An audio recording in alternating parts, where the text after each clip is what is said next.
Good morning, everyone. It's Monday again. It's a new week. Time really goes fast, but praise the Lord. The faster the time goes, the faster we can be with the Lord Jesus Christ. Whether He comes or whether we go to be with Him when we've fallen asleep. I'm going to start off this morning with a scripture that I read early this morning at 2. And it's a letter that Paul starts this letter off to the church of Colossians, where he says, grace to you and peace from God the Father and from the Lord Jesus Christ. I always say this to my daughter, grace and peace to you from God the Father and the Lord Jesus Christ. We give thanks to God and Father of our Lord Jesus Christ, praying always for you. Since we've heard of your faith in Christ Jesus and your love for all the saints, isn't that wonderful? So I just wanted to start off with that. It's so important that we walk in love and faith together. It goes hand on hand. So I'm going to start immediately. This is my father's notes. Last week we spoke about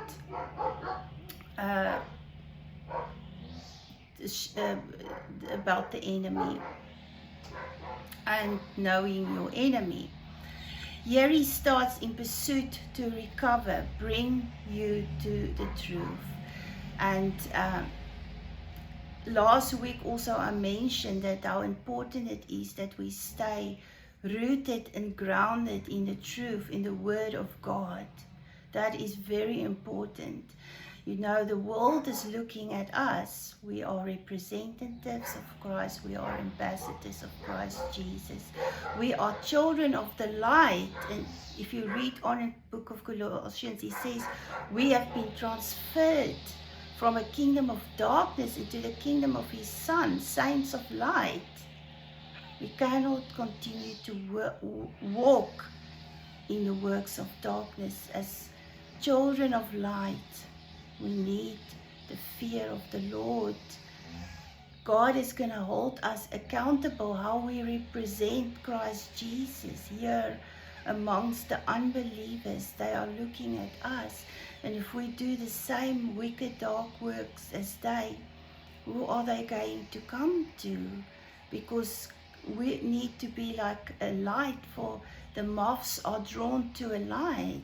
We need to shine the light of Christ as we surrender ourselves as a living sacrifice unto God. And he says here, the glory of the latter house. We must understand things are not going to be the same anymore, that we said last week as well.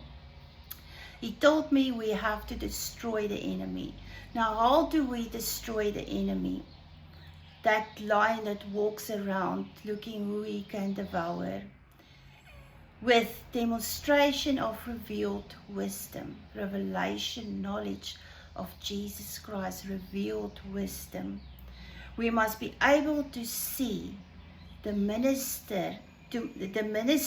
of the master builder. To build the house, Christ builds his house. We are the living stones in his hands. It requires seeing. So seeing demands just what I said now, revelation, knowledge. And you can go read it in Ephesians 1:17, where Paul says there, the Father of glory, this is a prayer that he says he's praying, and I think we need to pray this every day over ourselves, our families, and the body.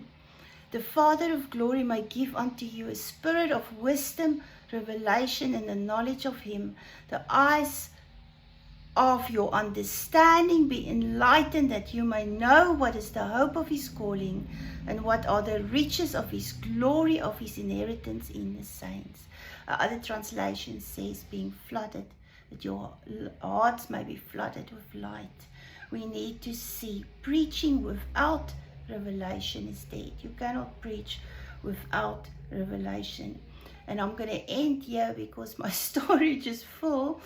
So I'll continue next week again, where he says, to demonstrate the wisdom of God in all things, all sides, to be able to recover, we must first discover the source of all breakthrough. And that is in Ephesians 3:8-11. What do you want to be? The old or the new? The flesh or the spirit? And I'm going to end here as we see the things that's been going on in the body. And I'm not going to go into it now, or later a stage where we'll talk about it.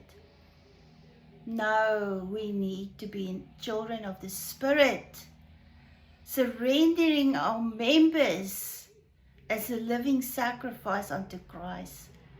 The things doesn't belong, those dark works, sexual immorality, lies, deception does not belong in a child of God, especially those that take the pulpits, the teachers and the leaders. Let us pray for them, that they will come to repentance. The Lord says, if you render your hearts before me, and you turn away from your wicked works, I will accept you. And let us pray. Let us pray for one another, that we remain faithful, standing, grounded and rooted in the truth, in love, in Christ Jesus. I wish you all a wonderful week and blessings to all of you. May you prosper as your soul prospered, spirit, soul, and body. Have a wonderful week.